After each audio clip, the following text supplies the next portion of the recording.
Hi everyone, and welcome to today's lesson. Today's lesson is going to be over a much more sensitive topic than normal. I want you to take today's lesson very seriously. And the reason why is because at some point in your life, today's lesson is going to impact you. Whether it impacts you directly or indirectly, today's topic will impact you because someone around you, or unfortunately, perhaps even yourself, will experience the emotions that we are discussing. In this emotional health unit, sometimes we have to realize that our emotions can get the best of us. Our emotions can be overwhelming at times, and our emotions can even cause us to make decisions that perhaps are not the best. That being said, I want you to deeply consider what I'm about to say. I'm going to read relatively on script today because of the sensitive matter, but know that this topic has impacted me personally, and I hope, but it is still relatively true, that statistically it never impacts you.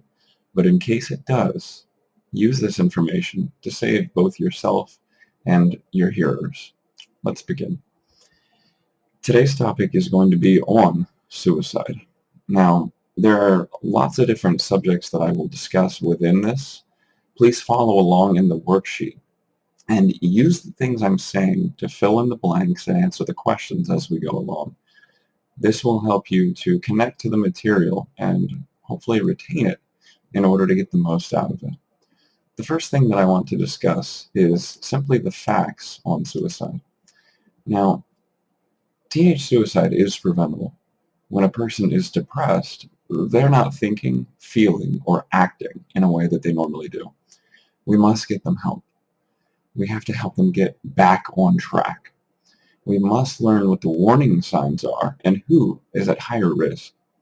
Among young people, aged 15 to 24, suicide is the third leading cause of death as of the data set that I'm currently reading. That is behind, of course, accidents and homicides, which we covered last week. The number has tripled in recent years. Every day in the U.S., approximately 14 young people between the ages of 15 and 24 die by their own hands. That's one suicide every 1 hour and 40 minutes. I want you to think about that. Every 2 to 3 class periods, a teenager, someone that you are the same age as, takes their own life. And this is sad because all of these things are preventable. Now, here's a few myths about suicide. First, teenagers who talk about attempting suicide are doing it for attention. This is a myth. While it's true, we all need attention, the reverse is not true. At the end of the day, there's something going on that's causing them to feel this way, and they need people to listen and professionals to help them. Not all teenagers are suicidal and depressed, like all, but some are. This statement is relatively true, but again, the reverse is not true. Most people will experience times in their lives where they are depressed but have no suicidal ideation, like they don't daydream about it. Here's another myth. Suicidal people really want to die, and there's no way to stop them. You see, this is not true. They are depressed, and they need help, and with help they can feel better and find solutions. Myth number 4, talking about suicide will cause a student to attempt suicide. This is false. It's just the opposite. Not talking about it could escalate or build up the problem. Even thinking about it makes the suicidal person feel worse, but talking will help bring understanding. Talking about it can relieve these suicidal tendencies and help them get the help that is needed. Discussing the subject openly with someone that is trusted can help them understand that people take them seriously. Next, if a person really wants to kill themselves or herself, no one has the right to stop them. That's false. You see, we would help a person who is physically sick or physically injured. We need to really help that person, especially if some sort of mental or emotional illness is uh, pushing them in that direction. Once the person is suicidal, they're not suicidal forever. At the end of the day, teens who are suicidal who go on to lead useful lives once they get help. Usually those suicidal feelings are limited for a period of time.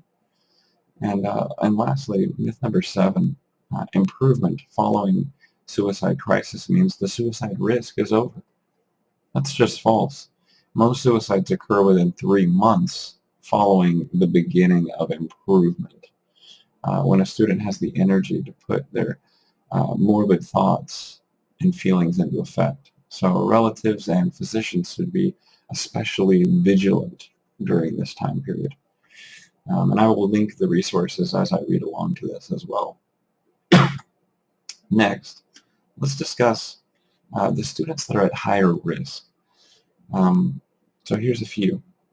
Teenagers who have attempted suicide previously, especially if problems and other recurring concerns were not completely resolved. Another student type that is at higher risk is teenagers with lower self-esteem. Remember, your self-esteem is how you feel about you, and it's important to have a good self-image.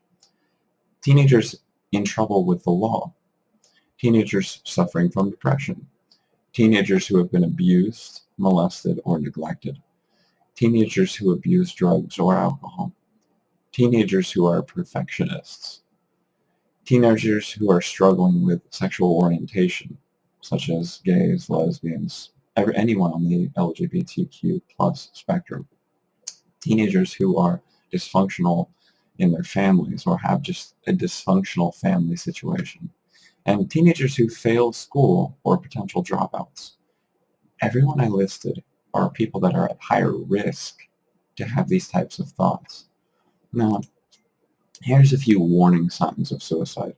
Now, people who express these are not suicidal, but these are warning signs that you can be on the lookout within your own heart and the hearts of your friends. First, a recent suicide in the family or a friend can be a warning sign to everyone else. Teens are especially vulnerable when a close family member or a friend commits suicide. The grieving process and depression can interrupt normal thought processes. Next, coping with recent losses, such as death, divorce, moving, relationship breakups. These things could all push someone in that direction. Experiencing a traumatic event, sometimes a significant one, can create feelings of hopelessness and despair. Next, making final arrangements, such as writing a will or a eulogy, or taking care of details, such as closing a bank account. The gathering of lethal weapons or collecting them, such as guns or knives, perhaps even collecting pills, could be a sign.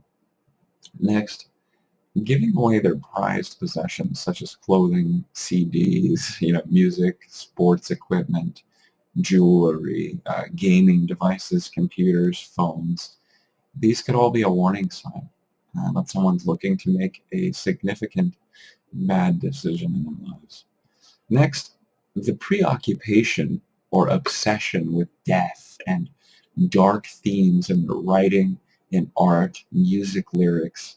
Now, a lot of our music nowadays has a lot of this, so it's not necessarily related to suicidal tendencies. In fact, there's even a band called Suicidal Tendencies. But it could be a warning sign if the change has been sudden. Consider that.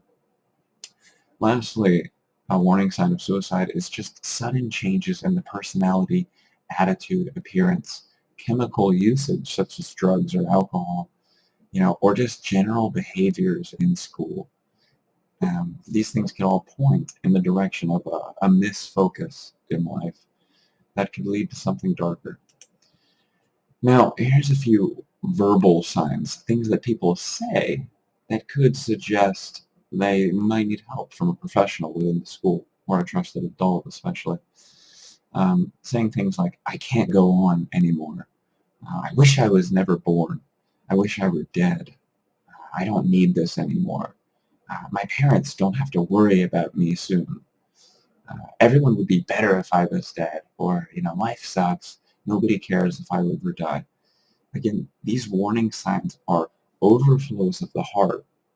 And this focus on not being around or not being a problem, it's a cry for help if this is genuine. So please, speak to somebody that's trusted, speak to a counselor if you see this, and really get into that person's heart, into their lives, because the awareness and the emotional understanding of what it is their heart is overflowing, frankly, could save their lives. Be a good friend. Again, almost all of us experience this, either in our own hearts or in the hearts of those around us. Be the friend that you might need one day. With that, please continue to finish the assigned work on this subject matter. Recognize that this subject has impacted me personally multiple times in my life, you know, and just be the best possible person. If you personally have experienced any of the things that I have discussed, get open.